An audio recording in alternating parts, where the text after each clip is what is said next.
Magpies of Picardy. TP is Theodore Percival, or Jim to his friends. He's got no known grave, and this poem is his final resting place.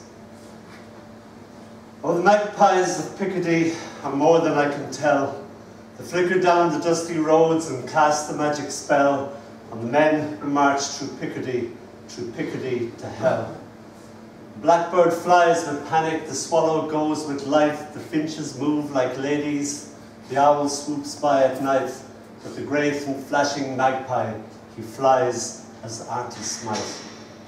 A magpie in Picardy told me secret things of the music in white feathers and the sunlight that sings and dances in deep shadows. He told me with his wings. The hawk is cruel and rigid, he watches from a height. The rook is slow and stubborn, the robin loves to fight. But the great and flashing magpie, he flies as lovers might. He told me that in Picardy an age ago or more, when all his fathers still were eggs, these dusty highways bore brown singing soldiers marching out through Picardy to war. He said that still though chaos works through the ancient plan, and two things have altered not since first the world began, the beauty of the wild green earth and the bravery of man. For the sparrow flies unthinking and quarrels in his flight, the heron trails his legs behind, the lark goes out of sight, but the great and flashing magpie, he flies as poets might. Thank you. He was only 30. This is from my book. It's called His Wooden Leg Stares at Me. I used to look after a man called Gordon, who was in the Second World War, and he used to tell me about his experiences in the Second World War, and he used to tell me about his dad in the First World War. And they were both Gordons. And his dad came back from the war, minus a leg, minus a mind. His wife couldn't deal with this, the loss of her man, her lovely husband. And she told the kids that that white-haired, shaky man in the corner was their grandfathers. And that's how he became Grandfather Gordon, although he was their dad. So, his wooden leg stares at me. Grandfather Gordon scratches his wooden leg, insists, it itches. Always a different story, how he lost a leg. Enough to fill a book. Grandfather Gordon scratching the air where his legs should be.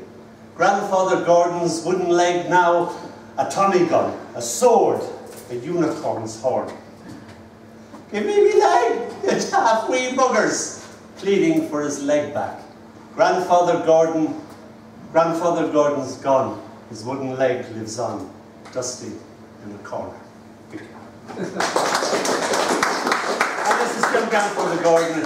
He used to like Blake a lot. This is called "Will Not Cease from Mental Fight." Hush, hush, he suddenly shushed. Us kids going, what? What? Snipers. Where? We'd whisper, half scared. Everywhere. Everywhere. He'd hiss under his breath. Even in his beloved red and yellow rose bushes. Fred shot in the head, still bleeding in Picardy, or the Hun in the garden shed, which we'd storm with a barrage of conkers. But the leady blighter got away. They had followed him home from Flanders, or just never went away. Mother said he'd lost his, but he'd play marbles with us kids all day. Rubbed his tolly against his bounce. Big Bertie, he'd call her. You're losing them, you're losing them. He'd sing with great gusto. We had to let him win, or he'd swear like anything. Stop that slanguage, Mother would swear at him. He sang saucy French songs, mes saucy songs, mes amis, but only when he became squiffy, which was more than often. Mother begging us, don't listen. But we inky-dinky parley-vood with him. A chorus of us kids belting out, oh, I didn't know how to tickle Mary, but I know now.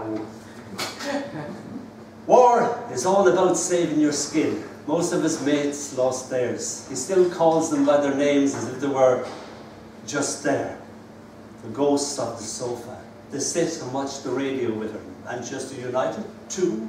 He sings Adieu la vie and cries in French. Left his left leg in a trench, but still loves to dance. I dance as badly or as goodly as I did before, no less, no more. More and more often he hides under the stairs, eating raspberry jam or marmalade in the dark, crying now in English, hiding still from the wipers, snipers. He hates apple and plum, oh, you ever got? And loudly the cupboard it sings, without food so long I've forgotten where my face is. Fred lost his. I always remember him coming out to salute, surrender to us kids, as he recites in a little child's voice, when the Rock of Gibraltar takes a flying leap at Malta, you'll never get your bollocks in a corned beef can. Thank you.